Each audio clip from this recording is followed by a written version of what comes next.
So this afternoon, I'm sure everybody knows me by now. We've done a couple of these live chats, and really, I think, quite beneficial for everybody who joins us. And I think there's still way more for us to add. And I think, in light of what's happened in the last couple of weeks in South Africa, we've got a lot to talk about.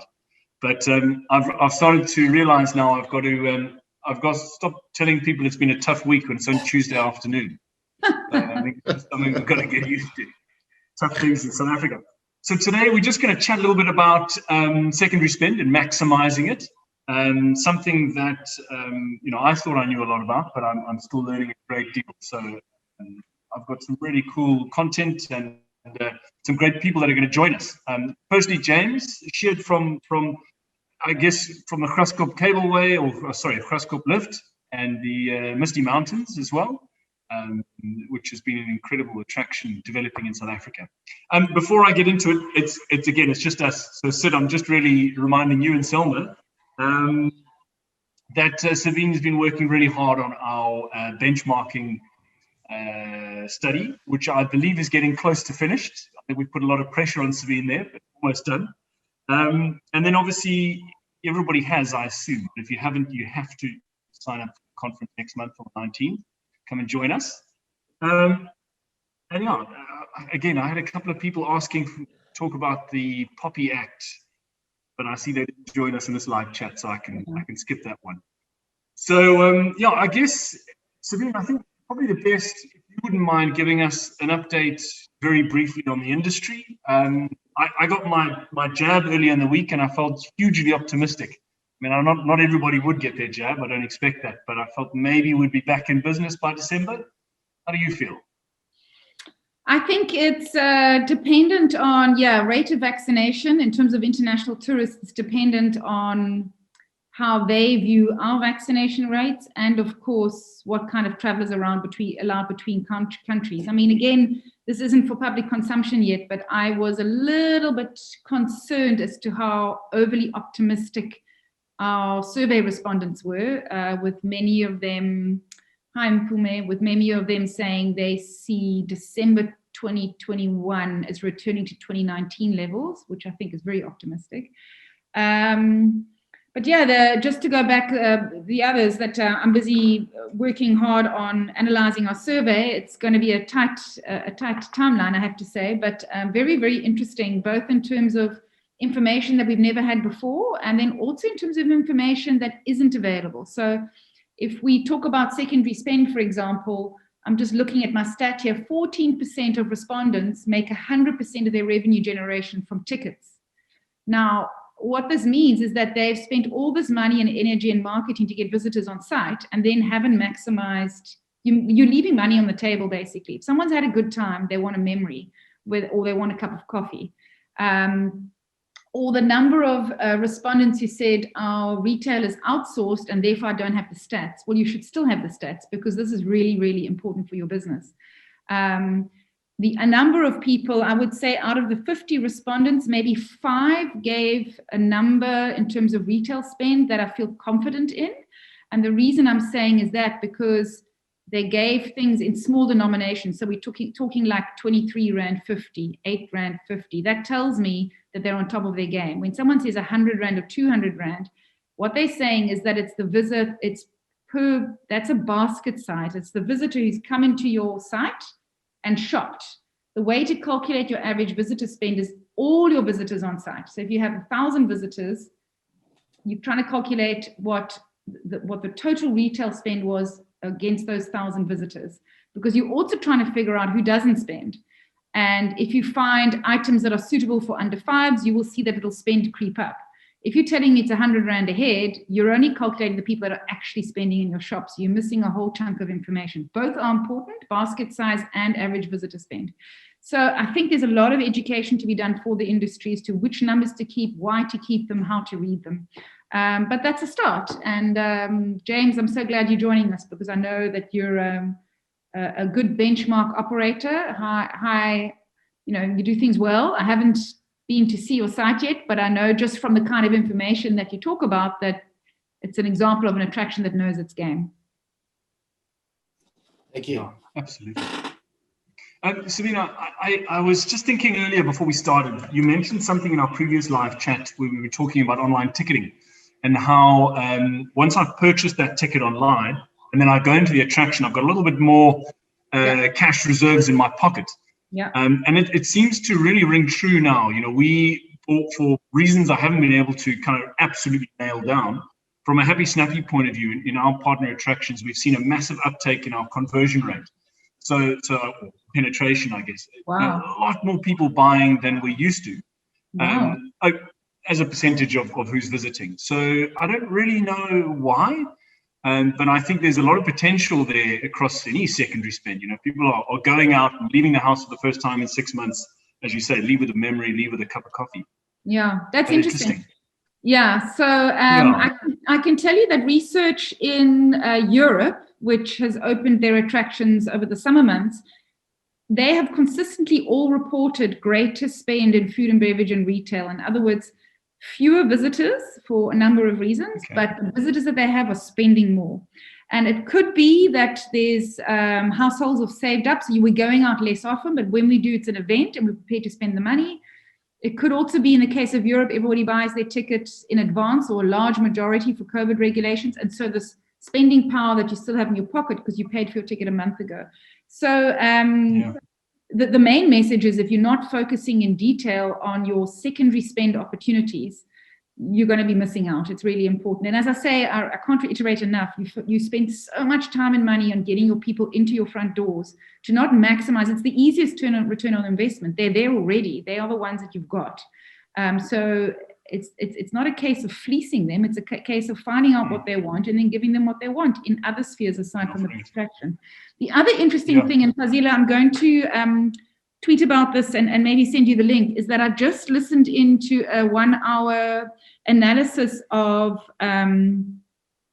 virtual offerings in cultural attractions, so zoos, aquariums, museums, etc. in the States. They had 500 participants in the survey, and they found that it's become a huge new potential revenue stream. And the message that I took away from there was that it's here to stay, versions of virtual, and that one must see it as an early adoption of a new trend, and therefore to start understanding this trend and how to maximize it. It was extremely interesting. I'm just trying to see if I've got some stats here. So essentially they saw, and the main thing that they also said, which I've always said as well, is that your online offering has to offer unique value. So something that's different to on-site, behind the scenes. The biggest money spinner, I'm sort of taking a bit of time here, is something called Cameo, where you can pay for a hero of yours in the attraction, whether it's the gamekeeper in the penguin enclosure or whatever, to send a personalized birthday wish or anniversary wish. So you pay up to $100, anything from $40 to $100, and your favorite animal keeper in that enclosure will on the day live stream a little, and they're saying in terms of return of investment, in terms of time, it takes 2 or 3 minutes to record live, and money, you can charge a lot of money for it. It's really, really high, and it's becoming a huge revenue stream, especially for, Sid, I'm thinking of some of your attractions at Elephant Park, especially for animal encounter type of attractions. So my advice is to not be in early on the game and watching it, even if you're not doing the virtual stuff yourself, is you're going to be missing something, because this is definitely part of the way things are going forward. It's fascinating, isn't it? There's just it's not always food and bev, is it? Not about selling a couple of Cokes and a hamburger. That's fascinating. I believe they did something like that in the rugby fraternity, where these top players were sending out messages of birthdays. Yeah. Anyway, so interesting stuff. So James, I'm going to ask you to step in here. I was very lucky. I actually attended or came and visited you guys when your lift opened on day one. So my in-laws are from the Lowvelds, and we're like ticking down the days until something amazing opened up in the area. So I was there, and I was just on your website, follow you guys on social media. So much has grown, so much has changed. There's so much on offer there. What, maybe give us a quick intro. What's happening at GRASKOP? Well, just well, we have done a lot. In the 3.5 years that we've been open, we have added a lot to our original developments. So just as a background, we are a scenic attraction, as you can see in the backdrop. I wanted to get a picture that sort of gave an idea of what we are. So if you look like that, you can. That's the lift shaft. That's sort of where the cursor is going down into the bottom of the gorge, where we've got a 600-meter elevated boardwalk with a lot of interpretation signs and that. So that in itself is very interesting and a very, very enjoyable experience. And then we built a suspension bridge that goes across, and we got a walkway that goes across there, and we also link up into about 800 hectares of grassland on the other side if people want to go for a walk. And then you've got these exceptional views down in the Lowveld, much like God's window on that walk. So we're a very photogenic and scenic place, and that is important to remember when it comes to marketing. And in other words, getting our customers to market, because there's so many images that they generate and send out. They do as much marketing as we do. And then on the top, we had a restaurant originally, and we built a second restaurant, which we opened towards the end of last year. And then we've got two activities. We got over there. We got where the big swing drops down. People go down, come up and back up on the lift, and we got a zip line starting over here, going there, and then coming back. And that starts and ends around the second restaurant that we built. So our thought process was we wanted to have this hub that would be noisy, and the people sliding over your head while you're standing there. So it would just drive business. People would want to go and participate and say, I've got to do that. So we did that, and it's worked. I'll do some numbers later, but that's been a major success, to the extent that I think we got a separate kind of person who wants to go down the lift and who comes to do the activities. And that's something that we're battling with getting our heads around our marketing on that, because we've got this lift, an expensive thing we built, and it's not being used as much as we want it to be used. But once people are down there and have experienced it, they're blown away with going around that forest. So I think one thing I have to say is that we've since opened. So we opened again in August and nearly got running in September. And what we saw was a massive increase in domestic business and domestic black market business. And one of the interesting features of that is taxi operators have become tour operators. I don't want to call them a taxi operator, because they're driving vehicles that are better than you might think about as a taxi operator. But they will bring tourists. They'll sell a 2,500 rand package leaving Johannesburg, and they will go they'll work out the accommodation and then where they're going to go and activities. And almost everyone will come to the gorge on part of that package. And so you would never, most people won't get onto a bus that you don't know who you're going with. But this is happening. And it's driven massive growth. We can have 20, 30 of these minibuses coming on a weekend day to the gorge. So that also, and I'll discuss a little bit about later, is highlights marketing opportunities, because we've got new people becoming tour operators who don't understand the traditional commission structures of the tourism business. It's also we've one of the things when you talk about the secondary spend, we have just recently put together packages which we are selling to some of the hotels and other sort of vendors in the area, but it's particularly aimed at that group business in the black market to sell. So you bring 10 people, we'll sell it.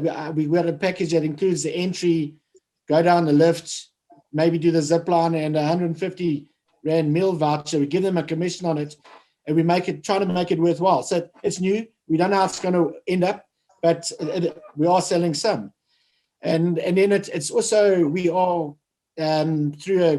we've got Opal, one of our investors in shareholders in the business, develops a panorama route web a Facebook page, and it's just recently gone over 50,000 followers on it, which is massive. And it does a number of things. Obviously, we punch ourselves, but it allows anyone else who's selling being at a hotel or an activity, anyone who's doing a service in the panorama region can put their splurb onto that Facebook page, because we just want to drive business into our area. We are an important cog in a bigger area, but we need the whole area to work. It's not just about us as a product.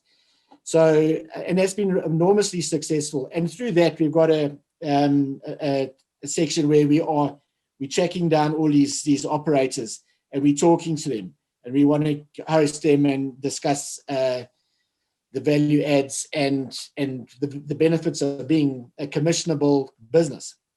So that's also work in progress. I mean, it's I'm deviating off. No, not at all. I think it's such great value. I think there's so much we can learn from that. I think certainly for me, traditionally an attraction was an aquarium or a mountain, but it's really, you've turned that place into such a one-stop shop. As you say, some guys like to do the swing, other ones just to do the lift. But what, coming back to the secondary spend, you've obviously got these tour operators coming in, you've got day visitors, you've got guys staying in the area. What, if you don't mind me digging a little bit, what sort of percentages are you looking at of secondary spend, into the restaurants or the gift shops or all the memorabilia? Is it a big part of your business? Well, okay, let's go back. We've got one compulsory fee, and that's an entry fee. And it's 30 rands for an adult and 20 rand for under 16s. Everything thereafter would then fall into a definition of your secondary spend, which would be going down the lift, buying a big swing, jump, our zip line, restaurants, some merchandise. And then we have got 3 retail shops which we don't run. We've outsourced them, but obviously we need them to be successful. And so they're always part of our marketing material. But so that's what it is. So how do we try and get that secondary spend going after that initial purchase was actually very low? So if you want to know about what our secondary income is compared to our primary source income, it's like thousands of percent more. It's the 30 rand versus everything else. But our activities have done well. And if I go into my stats here, we saw, and we separate I've got some other figures, but just remember our activities, which is a zipline and a big swing, I've separated from the rest of our revenue, which is entrance, lift, and food and beverage. And in our stats from September to March, I've compared ending the financial year 2020 and then this year, our activity revenue went up 74%. And there was an increase in participation of 59.3%. So that's people taking part in an activity, be it the big swing or the zip line. And just for what it's worth, going back to, I didn't quite understand your business, but we sell a USB which records the big swing. That went up 84%. We sell a little USB with which we got a pre-recorded things and we slot in certain images. But that went up 84%. I mean, the total, I don't know exactly the number, but it went up hugely in those sales, which talks to people wanting to record their experience. And the one thing about our place, we've got so many photographable points, where you can just take selfies. From our logo, our activity logo, we've got 2 separate spots there, to all our walkways and that. So it's a very photogenic place. And as I said, that adds tremendously to our non-paid for marketing drive. So a little bit increase. Sorry, James, I just say it's a big increase. Yes, and I mean, we got our toboggan here at Misty Mountain, we've also we had our best December ever. And so that new market loves to do things. They love to participate. I mean, it would be wrong to maybe say that our biggest bungee jump market will be black women between the age 20 and 35, but I think it is. You know, it's incredible. Not fearless. They jump off that all the time. It's terrifying, but absolutely embrace adventure tourism. Yeah. So yeah. So how do you, James? Sorry, how do you? You know, obviously people are coming there, I assume, not just for the bridge swing. Do you offer, you know, a sort of package where you can say, okay, well, if you're going to do the bridge swing, why not do the zip line for an extra, you know, for 20% less? Or do you have any sort of combo deals, or, you know? We do have combo deals. What we've done in our original thinking was we discount the entry fee off the lift. And sometimes we might do it off the big swing as well, because that's at 480 Rand, that's like our most expensive activity there. So yes, but what in our next lot of thinking, and so the second we spend having this discussion, we started thinking about this about 6 weeks ago, about getting these selling packages of activities there, because as we got 2, 4, 6, 7 sort of products that we're selling. So we got to package them more to get more people to participate in them. And so to answer your question, we're a little bit behind. I'm not ready to answer a question, but we are doing it, and we have got a take up in it where we package things. Next question. I think. Oh, James, sorry, man. I'm just losing you there. So just to discuss how things have changed. I mean, our you know, having lost all our foreign business, we've lost a lot of our restaurant spend has dropped down and that. But then our activities and other things have gone up.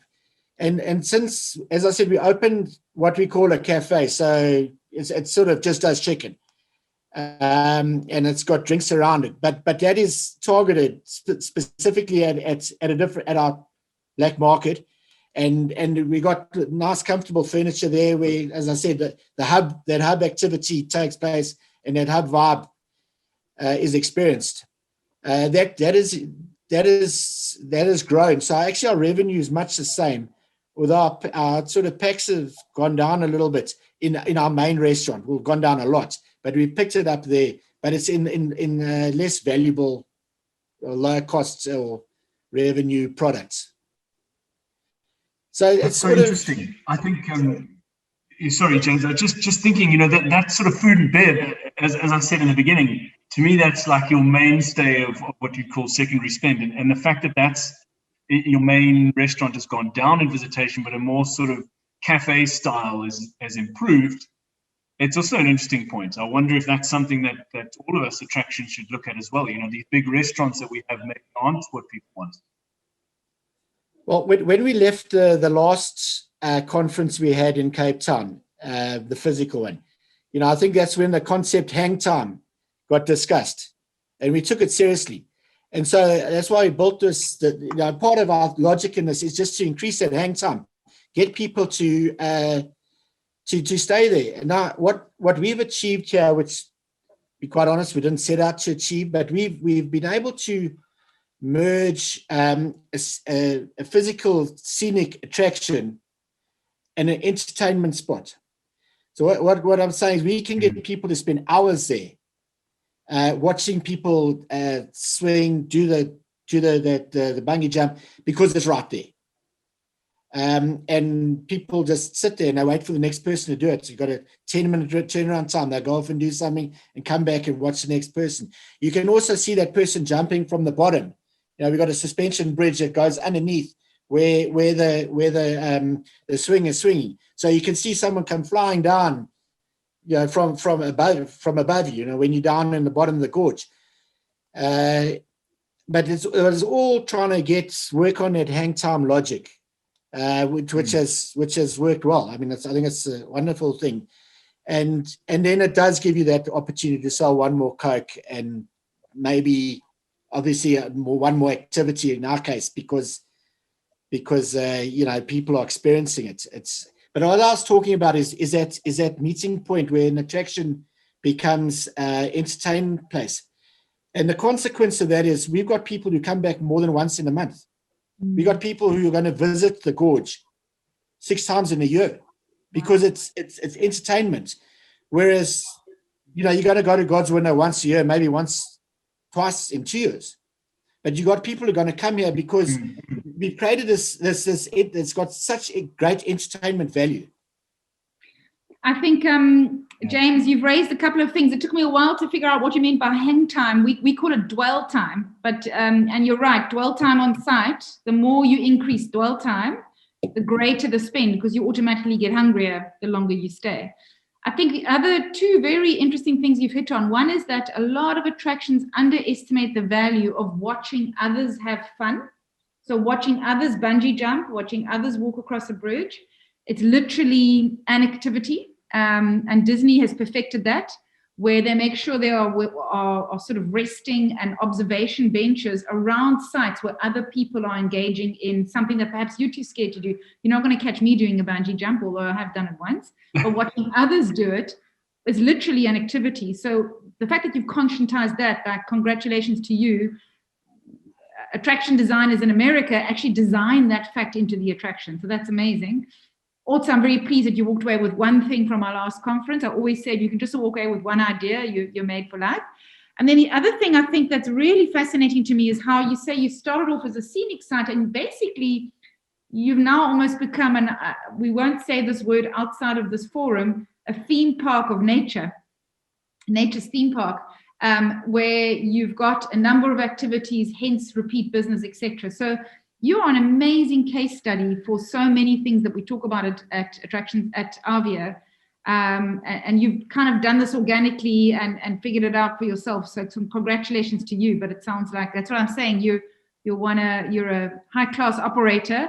And I'm so pleased we'll be able to get you to hear you speak at our conference in August. But dwell time, watching others have fun, and the fact that when you create a node of attractions, like the waterfront, like what you've done, I always say people spend more if there's 10 coffee shops in a row than if there's just one, because it's an element of watching people pass. It's an element of fun and excitement all in one place. It's an element of parking once. So you've got it right. That's why you're doing so well. Well done. Sure. Thanks. Yeah, very cool. James, as you're sort of describing the measures of the steps you've taken to increase the dwell time, and I can't help but think of all the attractions we work with, and I almost want to run to them and give them some ideas, because I think it's a lot of people would just quickly Google how to increase secondary spend, and it's not that simple. It's actually looking at your attraction and growing it organically if you can. And I think tapping into that, I think what we would call an emerging middle class is so incredible. They don't necessarily want to sit down and have a big meal. They want to have a low-cost takeaway with a couple of coffees, and maybe that's the answer. Very, very interesting. I think the other thing that you're tapping into, James, is that middle class has spent money on home entertainment during COVID. I mean, they've all got game consoles, TVs, Netflix, etc. So when they leave home, they're looking for multi-sensory experiences that you can't get in the home. And again, that's why you're so successful, because that's what you provide. You're giving them something that you cannot possibly get in the home. And so that's really great. It's a pity Callum Lumsden was online for a few minutes, and I was hoping to catch him before he left. He spoke at our conference a couple of years ago. He is Mr. Retail Specialist. He does all the retail shops in London at attractions, at museums. And I would like to have asked him what his experience is. But Selma, I don't know if you're there. Have you seen increased secondary spend in F&B and retail or not? Yeah. with the reduced visitors that we do have, our head spend is actually going up, specifically with food, because the locals do like to eat more than your international tourists. And for the last month or so, we've seen our retail head spend go up quite a bit. So there must be some tourists around that are really spending in our retail shops, because that's predominantly for our tourists. But we are also changing our offerings in retail to talk more to the local market as well. So, combination. So again, that's another lesson. A lot of attractions are sitting here waiting for things to return as it was. And I would say, you know, we are 80 to 90% domestic now. And it means you've got to change your offering if you want secondary spend. They have secondary spend. You've got to just make your offering, whether you were conscious of it or not, was probably, if you were in an international market, was designed for the international market. And you've got to relook at everything, because it's now a different market. You cannot offer the same thing and think you're going to get the same spend. And if you get it right, GRASKOP being such a good example, there is fun to be had in all senses. Yeah. So James, what's the secret? Are we going to bottle your mindset and share it? Have you guys got any plans to develop further, or to open up anything else? Are you sort of sitting for a little bit on that? No, we actually we're working on a couple of other ideas. Yes, I think one of the key things, you look at a gorge, and South Africa's got so many gorges. You got to look at it. It's a three-dimensional product, not working on a flat plane like your garden. It's got a big hole there. And what can you do with it? How can you get people down there? We chose to use a lift, but there are other ways. And the key was with the lift was transporting someone into a completely foreign environment. People don't have the opportunity of getting into forests. They're not easy. They're either not next to the road, or they're difficult. You could never walk around this gorge. It's so steep. You can only really do it unless you're going to do a lot of scrambling and jumping over rocks. No, it's easy. Part of it is wheelchair operational, and then it's sort of it could almost be a natural botanical garden, because it's so pristine, and it's well marked. We spent a lot of money on getting professionals to come and write the story about rocks, the formation of the area, birds, insects, butterflies. They'll come and see it. There's I can't remember them all, but there are lots of information boards that make it an interesting place. And you'll leave there. You'll have learned something when you've walked away, and that's for the serious person. The other side is having fun. That's what a lot of what we do is having fun. But I never drive over a bridge without looking, what can I do here? So yes, we're looking at lots of gorges for. I might stray a little bit off the topic here, but I wonder, there was an attraction, a theme park in Cape Town a couple of years ago, Rotanga Junction, and at one stage you paid a single entry, $200. You could go on the rides as much as possible. And at some stage they changed their model where it was a very small fee to get in, but you paid per ride. So I wonder, you guys have obviously got a small entrance fee, which makes it a little bit more exclusive, or people want to go in to see what's going on, and then you can sort of reduce the price inside. Am I drawing some strange correlations between that, or do you think there's a way of, because there's an entrance fee, it makes it more, people want to be there more? I don't know. I'm just sort of throwing out some live wire ideas. Yeah, no, I don't see any logic in what he's saying. We charge when we first opened, we didn't charge a fee. But then we had the best parking lot and the best toilets in the area, and so we charged. And from a business point of view going forward, we got more flexibility of pushing our entrance fee up to say 50 Rand than we do pushing up an activity by 10-15%.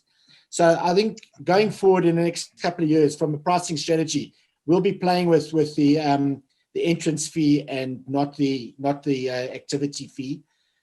And so okay, very interesting. Sorry, I'm asking no connection there.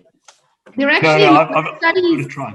There's actually a lot of studies that IAPA does comparing the two models.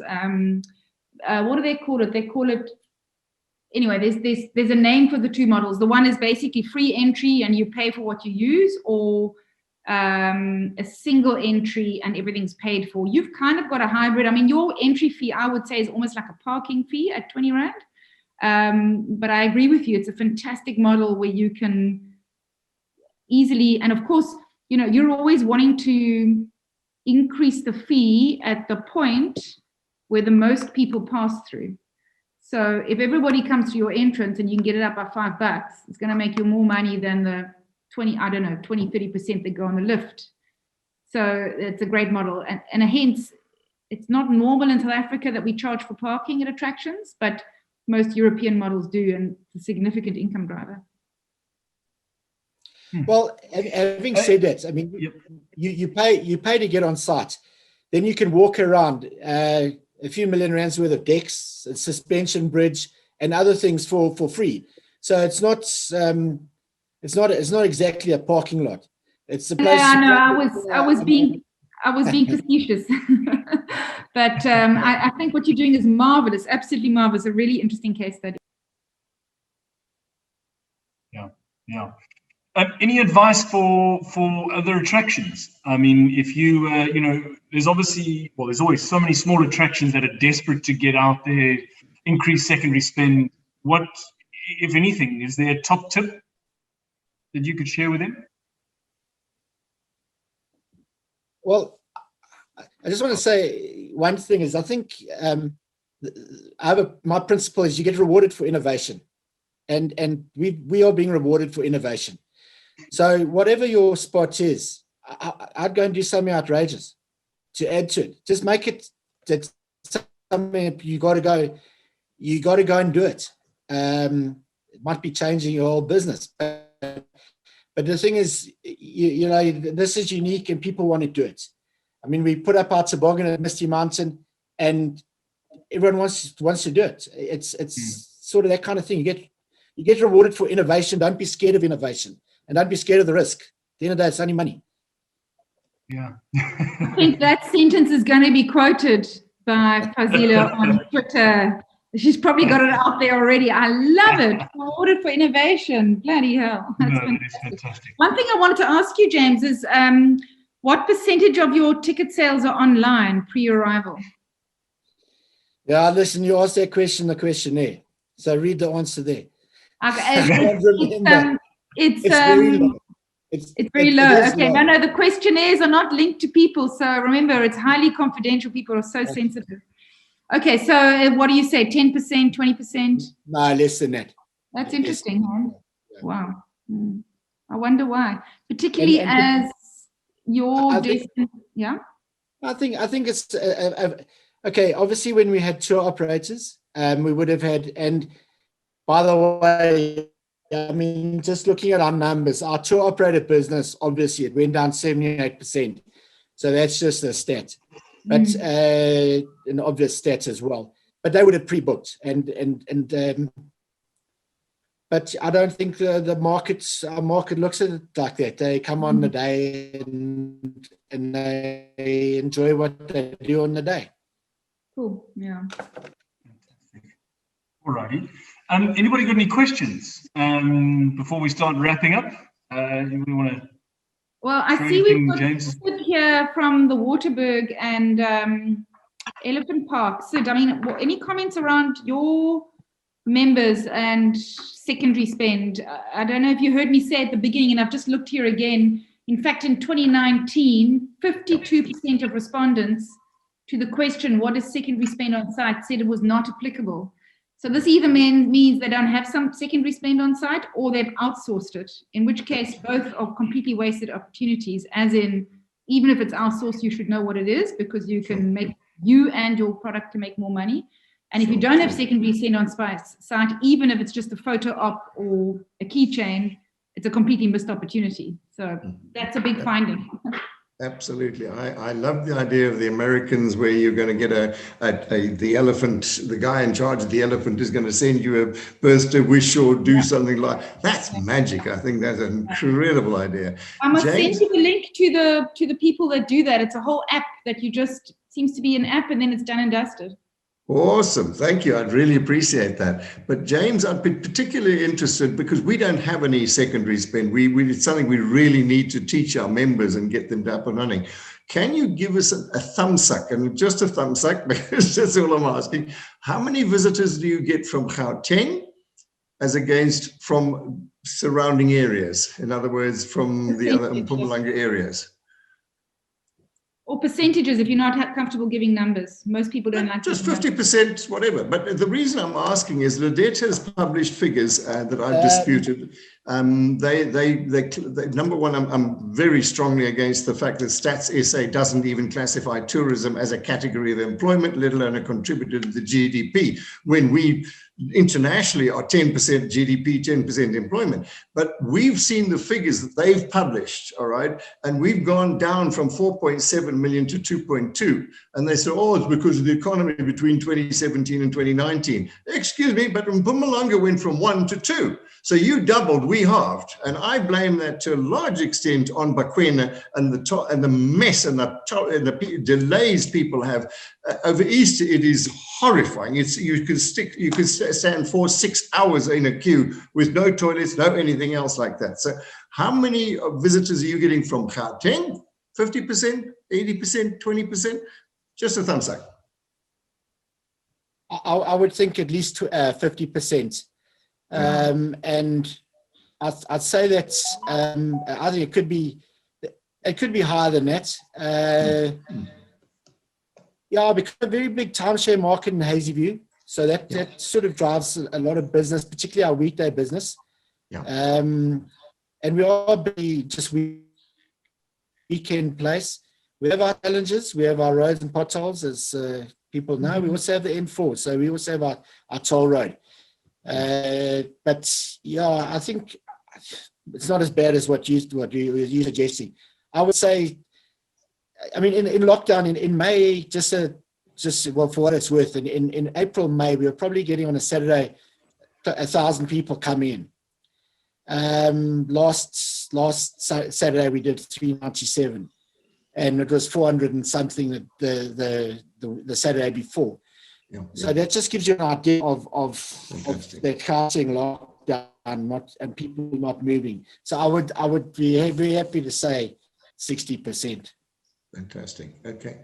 I'm very pleased to hear that. Thanks very much. Sabine, for your information, if anyone wants it, I attended another 2-hour UIF, head of UIF webinar yesterday, where they again went through 2 hours worth of the most complicated thing in the world. We haven't been able to claim for our UIF entitlement. We're a tourist business.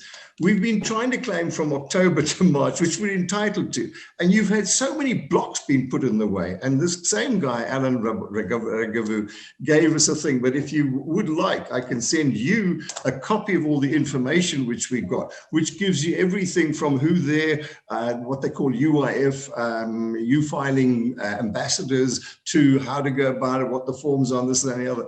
If that's of interest to you and your members. I still haven't got any money, but maybe someone's younger and smarter than me and they'll get through this hurdle because I haven't got it yet. I've been approved several times, but it's not in the bank account yet. Yeah, it's a challenge. The joys. But yeah, if you could share that with us, that would be great. So I think that brings us to the end, unless anybody's got any other questions. At this stage, James, a massive thanks for sharing with us. I think I could pick your brain for a few more hours. It's so nice to hear such positive news coming out of Mpumalanga. Keep doing what you're doing. You're making us all jealous. And Sabine, as always, thank you very much. Yeah, so I hope you guys are all signing up. Please sign up sooner rather than later to our virtual conference. And again, sign up. I always advise people to bring as many members of their team with them as possible. The reasoning for that is that you're then not having to persuade your team about things you've learned. You're able to say, hey, we all heard the same information. How are we going to make that information work? It really gets you quicker results, I have to say. I know it's an extra cost for a delegate, but we have an amazing set of speakers, not only James, but a set of great international speakers. And James, you might be interested in the pricing speaker that's speaking. She's got a very interesting example of variable pricing / dynamic pricing. It's the best example I've found of a small operator making it work for them, really, really maximizing revenue, which is particularly useful for sites that have big swings in demand weekdays and weekends. So look out for that. Great. Thank you very much. Sure. It's on my list of things is looking at dynamic pricing, trying to have a different rate at your, like from 9 to 10, 30, 11. Fantastic. Also empowering your staff to read a situation and get them to sell. You know, if I see a family of 4 coming, maybe chuck in one zip line for free. You know, just use your nuts, you know, get the money. Yeah, James, so I think wait until you've heard Stephanie speak. She'll give you a huge amount of learnings. She's got a fantastic case study.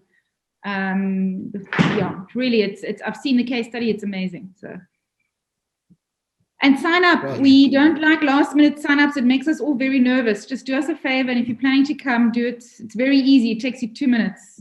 We really need the love too, guys. Avia, we need to see those registrations come in. Absolutely. Don't be shy. All right, Celine, thank you very much. James, once again, thanks. And thanks to everybody for joining us. I know it's not a huge crowd, but always a great chat. Always nice to share ideas. Good luck for the rest of the week, and we'll see you all in August, the 19th. Yeah. Cool. Cheers, everybody. Thanks. Thank you. Bye.